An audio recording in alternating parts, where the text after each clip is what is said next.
今次事件主角係一位準備結婚嘅準新娘，佢計劃去日本拍攝婚紗相，於是去到觀塘一間美容院接受微針美容療程。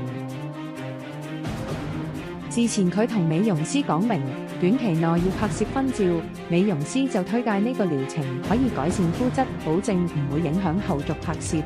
做完療程之後，事主面部即刻紅腫發炎，長出大量膿泡，皮膚出現嚴重細菌感染。事主即刻聯絡美容師，對方就話只係正常反應，補水護理就可以復原。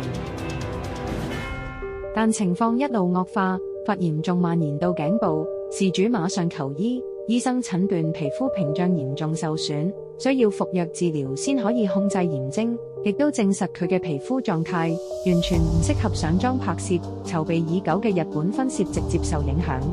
事後事主上門同美容院協商合理賠償，要求退回療程費用、報銷醫藥費同相關損失補償。期間美容院態度強硬拒絕賠償，雙方爭執不下，事主唯有報警處理。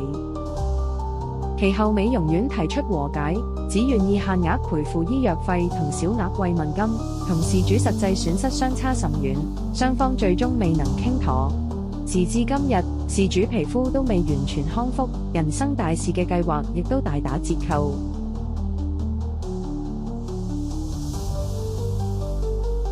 在此提醒大家，微針屬於侵入性美容項目，本身存在一定風險，切勿輕易相信美容院口頭承諾，釀成無法挽回嘅後果。